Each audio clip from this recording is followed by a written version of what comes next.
देखिए, एसआईआर का मामला पूरे देश भर में चर्चा में है और लगातार इसको लेकर सत्ता पक्ष पे विपक्ष हमलावर भी है।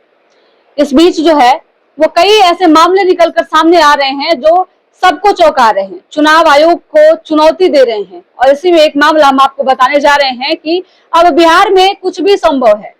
यहाँ भले ही इंसान का आधार कार्ड या फिर निवास प्रमाण पत्र बने या ना बने, लेकिन कुत्तों का या अन्य जीवों का जरूर बन जाता है। कुत्ते का जो है वो प्रमाण पत्र बनाया गया है, निवास प्रमाण पत्र बन गया है। इसी को लेकर बातचीत करेंगे, आखिरकार किसकी विफलता है, क्यों इस तरीके की हरकतें हो रही है। हमारे साथ बात करने के लिए पूर्व आईपीएस अमिताभ दास सर हैं। सर, अब इंसान को तो छोड़िए, कुत्तों का जो है वो निवास प्रमाण पत्र बन रहा है। अब तो यही है, अब तो पलटू राम से बिहार पूछ रहा है कि 2005 के पहले ऐसा होता था जी।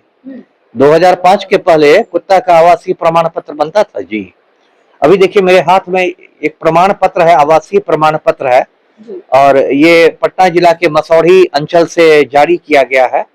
और ये कुत्ते का आवासीय प्रमाण पत्र है। दर्शक देख रहे हैं, कुत्ते की बाकायदा तस्वीर लगी हुई है और इस व्यक्ति का नाम, इस कुत्ते का नाम बताया जा रहा है डॉग बाबू, और इनके पूज्य पिता है कुत्ता बाबू, और इनकी पूज्या जो माता जी हैं वो है कुतिया देवी।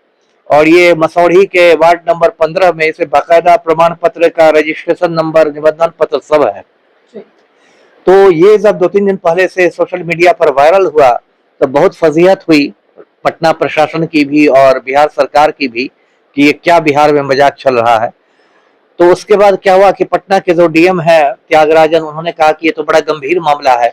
फिर इसकी मतलब जांच कराई गई और उसके बाद क्या हुआ कि इसको रद्द कर दिया गया, इस प्रमाण पत्र को। और 3 लोगों पर स्थानीय थाना में एफआईआर हुआ, प्राथमिकी हुई, जिसमें एक तो जो आवेदक था और एक मतलब जो कंप्यूटर ऑपरेटर था जिसने इसे कंप्यूटर पर अपलोड किया था, और एक जो मुरारी चौहान है जिन्होंने इसको निर्गत किया, जिनका डिजिटल सिग्नेचर है।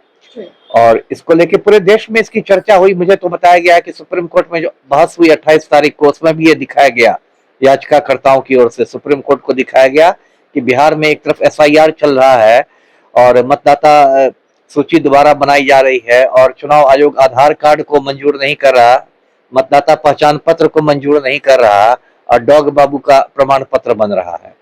तो देखिए, इसको तो फिर वही बात है कि ऐसे तो लोग इसको मजाक में ले रहे हैं। आज खबर चल रही है कि एक ट्रैक्टर का भी आवासीय प्रमाण पत्र बना है, जिसमें उसका नाम सोनालिका ट्रैक्टर बताया गया है, ट्रैक्टर, और पिता के नाम में स्वराज ट्रैक्टर है। और ऐसे हो सकता है बहुत धीरे धीरे करके पता चले। तो एक तो ये दिखाता है कि देखिए पूरा जो सिस्टम है वो आपका ध्वस्त हो गया है। अभी जो 28 जुलाई को एसआईआर पर जब बहस हो रही थी तो चुनाव आयोग ने कहा, चुनाव आयोग के वकील ने, कि आधार कार्ड और राशन कार्ड ये सब नकली भी बनाए जा सकते हैं। इस पर सुप्रीम कोर्ट ने बहुत अच्छी टिप्पणी की। सुप्रीम कोर्ट ने कहा कि दुनिया का हर दस्तावेज नकली बनाया जा सकता है ना, मतलब जो 11 दस्तावेज चुनाव आयोग मांग रहा है वो भी नकली बनाया जा सकता है। और अब तो साबित हो गया। मान लीजिए यही हाईलाइट नहीं होता, यही वायरल नहीं होता, तो ये भी एक चल जाता आवासीय प्रमाण पत्र। तो सर, बड़े पैमाने पर लोगों के नाम जो है वो काटे जा रहे हैं, वोटर आईडी कार्ड से हटाए जा रहे हैं, वहीं अब जानवरों को जगह दिया जा रहा है, तो क्या जानवर अब जाके वोट करेंगे? अब वो भी संभव है, वो भी संभव है ना। तो जब यही बिहार में स्थिति आ रही है कि अब चर्चा है कि लगभग 60 लाख लोगों के नाम काट दिए जाएंगे। जो 1 अगस्त को नई मतदाता सूची छपने वाली है, उसमें 60 लाख लोगों के नाम कट जाएंगे। और देखिए, सुप्रीम कोर्ट ने कहा, 10 जुलाई को भी कहा, सुप्रीम कोर्ट के जस्टिस धुलिया ने कहा कि चुनाव आयोग जो दस्तावेज मांग रहा है वो मेरे भी पास नहीं है। ये कितना बड़ा मतलब तमाचा है चुनाव आयोग के गाल पर कि सुप्रीम कोर्ट के न्यायमूर्ति कह रहे हैं कि वो हमारे पास भी नहीं। अभी सुप्रीम कोर्ट ने 12 और 13 अगस्त को अगली तारीख दी है। सुप्रीम कोर्ट ने कहा कि ठीक है, आप कहते हैं कि हम मरे हुए लोगों के नाम हटा रहे हैं, 15 लोगों के नाम हमें दिखाइए, 15 ऐसे लोगों के नाम जो मृत हैं और आपने हटा दिए हो। तो कहीं ना कहीं सुप्रीम कोर्ट भी इस पूरी मतलब जो चुनाव आयोग की एक नौटंकी ही हम कहेंगे, उससे नाराज है कि इस तरह से मतलब नकली प्रमाण पत्र बन रहे हैं। और यदि और जांच हो तो हो सकता है इस तरह के हजारों प्रमाण पत्र निकल जाएं जी। इसको लेकर तेजस्वी भी सवाल उठा रहे हैं, कह रहे हैं कि चुनाव का बहिष्कार करेंगे हम लोग। इसके साथ ही भाजपा का जो है वो चुनाव आयोग पे इतना कब्जा हो गया है कि भाजपा के इशारे से चुनाव आयोग चल रही है। कितनी सच्चाई है? नहीं, बहुत सच्चाई है। देखिए, चुनाव आयोग की विश्वसनीयता जो एकदम पूरी तरह समाप्त हो गई है। चुनाव आयोग की छवि बन गई है कि भाजपा की एक जेबी संस्था है जो भाजपा के पॉकेट में रख के काम करे। ये लोकतंत्र के लिए बहुत मतलब एक अशुभ संकेत है, क्योंकि चुनाव आयोग जो है वो संवैधानिक संस्था है। संविधान में अनुच्छेद 124 में चुनाव आयोग का गठन हुआ है और चुनाव आयोग का काम है इस देश में निष्पक्ष और स्वतंत्र चुनाव करवाना। और चुनाव आयोग ऐसा लगता है कि बीजेपी के इशारे पर काम करता है। अभी आप सोशल मीडिया पर जाइएगा तो लोगों ने चुनाव आयोग का नाम चूना आयोग रख दिया है कि आप मतदाताओं को चूना लगाते हैं। तो कुछ लोगों ने चुनाव आयोग का नाम केचुआ रख दिया है। केचुआ मतलब केंद्रीय चुनाव आयोग, संक्षेप में केचुआ। तो ये तो बहुत खराब बात है ना। और अब आपने सही कहा कि तेजस्वी ने कहा है कि अगर इस तरह की हालत रही तो हम महागठबंधन चुनाव का बहिष्कार करेगा। तो तब तो चुनाव मजाक बन जाएगा। जब मेन अपोजिशन है और उसके सत्ता में आने की संभावना भी बताई जा रही है, सी वोटर सर्वे में तेजस्वी सबसे आगे चल रहे हैं, जब मेन अपोजिशन ही चुनाव नहीं लड़ेगा तो उसकी नई सरकार की क्या वैधता क्या रहेगी। तो अब तो जो उम्मीद देखी है वो सुप्रीम कोर्ट से ही उम्मीद है, और तो मुझे उम्मीद की कोई किरण दिखाई नहीं देती।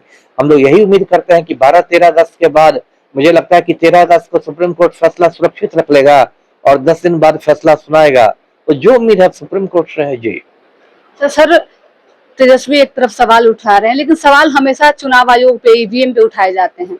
अगर वोटर लिस्ट से वोटरों के नाम कटते हैं तो नाम तो सार्वजनिक कटेंगे, फिर इतनी मिर्ची जो है वो सिर्फ विपक्ष को ही क्यों लग रहा है? अगर वोटरों के नाम कटते हैं तो भाजपा के भी वोटरों के नाम कटे। नहीं, मिर्ची लगने की वजह यह है कि मोटा मोटी माना जाता है कि शहरी क्षेत्र के मतदाता भाजपा को वोट देते हैं और ग्रामीण क्षेत्र के मतदाता मतलब गैर भाजपा को, या बिहार के संदर्भ में कहें तो महागठबंधन को वोट देते हैं। ये एक विश्लेषण है और कुछ हद तक सही भी है।